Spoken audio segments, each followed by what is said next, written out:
Olá, eu sou Fernanda e este é o sexto vídeo da série Bitcoin, onde abordaremos a segurança, a escalabilidade, a centralização, as divisões e a economia.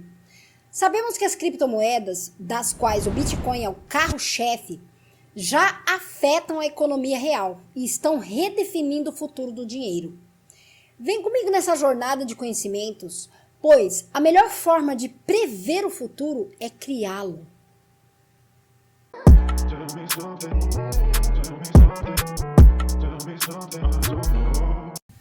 No leque da tecnologia, no que tange ao Bitcoin, abordaremos a segurança.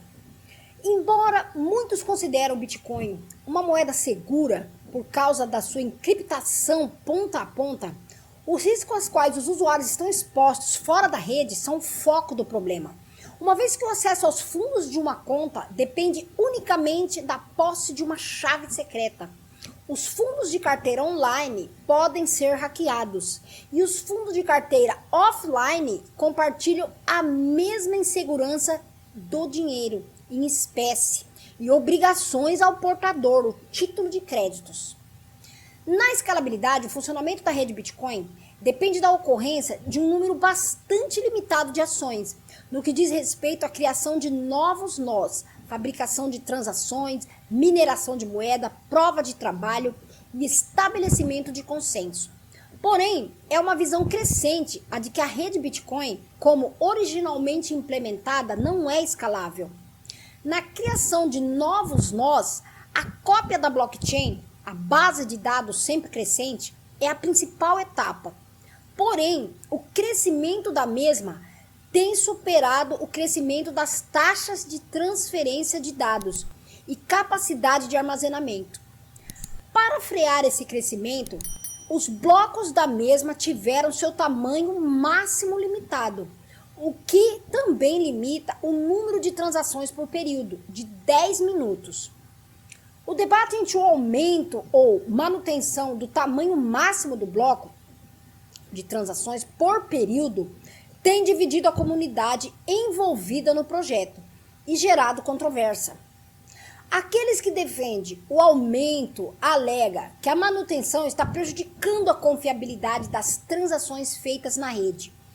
E os que defendem a manutenção alegam que o aumento diminuiria o número de mineradores, gerando centralização da rede, além de não resolver o problema de escalabilidade do tamanho da blockchain.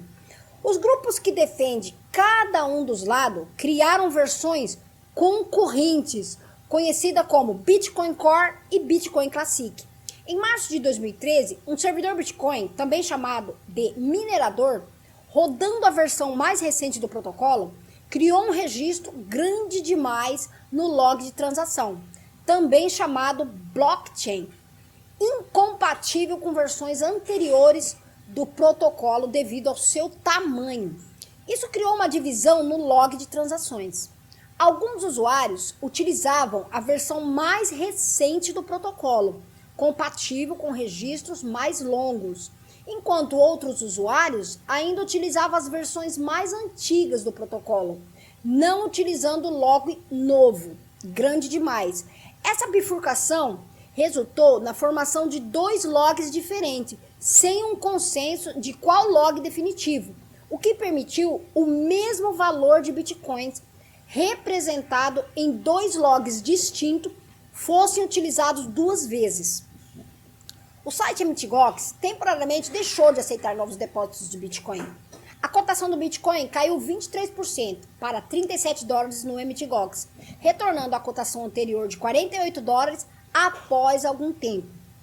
Desenvolvedores do Bitcoin.org tentaram solucionar a divisão, recomendando aos usuários que voltasse a usar uma versão anterior do protocolo, que utilizava a versão mais antiga do tronco comum de logs.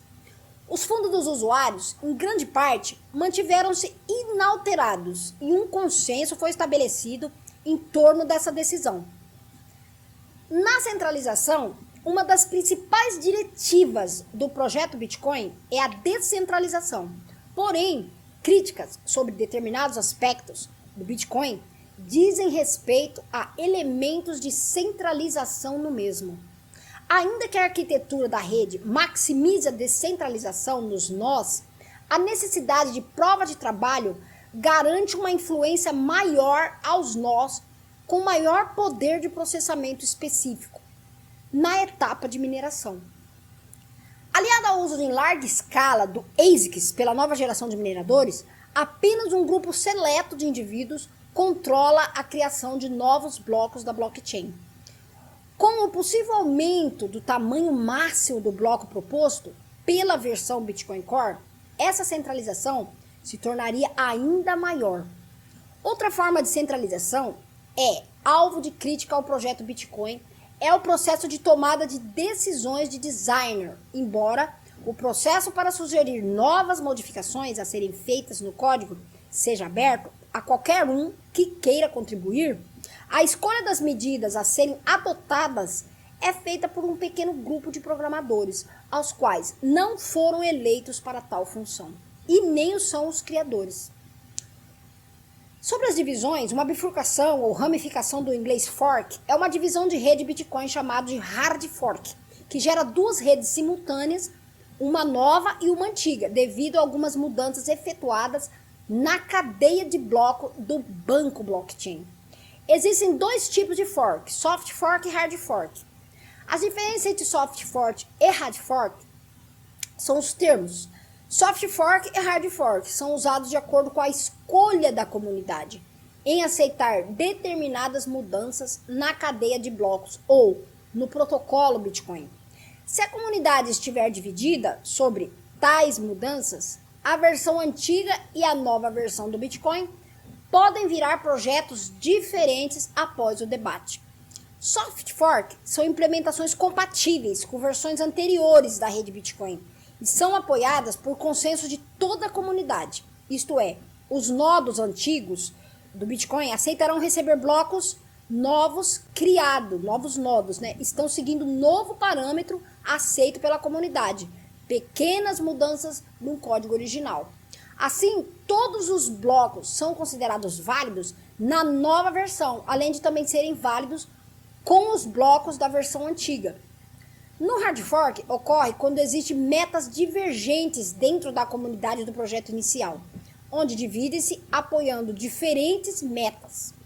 Assim, a comunidade menor copia a rede inicial e realiza modificações de alguns parâmetros ou adiciona funções, mudanças na regra do protocolo como um todo, que não são suportadas pela rede Bitcoin, como novos recursos de segurança e diferentes esquemas de mineração, que posteriormente segue caminhos independentes, usando uma cadeia de blocos paralela e duradoura, duas blockchains distintas, criando as criptomoedas alternativas do Bitcoin chamadas de altcoins. Atualmente, existem mais de 700 moedas digitais diferentes. Algumas delas são as Namecoins, as Litecoins, Dogecoins, Bitcoin Cash, Bitcoin Gold, enfim, várias moedas. Na economia, diferentes críticas econômicas são levantadas, como o uso limitado como moeda se comparado ao dólar e outras moedas fiduciárias, bem como a alta volatilidade de sua cotação. Instabilidade. Ben Bernanke, ex-presidente da Reserva Federal dos Estados Unidos, aponta o caráter altamente volátil do preço da criptomoeda como um sério problema. Entre aqueles que levantaram essa questão está o ex-presidente da Reserva Federal dos Estados Unidos, Ben Bernanke, que acusou a criptomoeda de ser altamente volátil. Apenas em 10 meses, a cotação em dólar de um Bitcoin cresceu uma ordem de grandeza, passando de cerca de 13 dólares de BTC para 1.000 dólares de BTC de janeiro a novembro. Especula-se que eventos globais como a crise financeira europeia, em particular a crise financeira do Chipre, além de declarações positivas do FinCEN, dando maior respaldo legal à moeda, tem motivado o recrudescimento da cotação. O valor de mercado do Bitcoin, ou seja, a somatória de todas as moedas em circulação, atingiu a marca de 1 bilhão de dólares Comentaristas do mercado financeiro suspeitam que os preços do Bitcoin estejam passando por uma bolha econômica. No dia 10 de abril de 2013, a moeda Bitcoin caiu em 6 horas, de um preço de 266 para 105 dólares, retornando o valor de 160 dólares em 6 horas. Embora seu valor flutue mais do que outras moedas, esse movimento não é mais tão grande. Ganhou certa estabilidade ao longo de 6 meses, onde a volatilidade do preço do dólar de um Bitcoin era de 4,23% e em um ano foi de 3,58%. Em entrevista concedida ao portal The Verge, Bill Gates desconsidera Bitcoin como uma opção para a população mais pobre atualmente devido à sua volatilidade e ao custo de contratação de serviço que garanta que preserve os fundos do pagador, caso mesmo cometa um erro ao fazer um pagamento. A blockchain é a maior invenção da história da computação e tão revolucionária quanto a internet. Fique comigo no próximo vídeo deste fascinante seriado sobre este inovador ativo digital. E se você não viu os primeiros vídeos, onde conta a história do Bitcoin, Satoshi Nakamoto, os links estarão na descrição do vídeo e aparecerão aqui também no final desse vídeo aqui.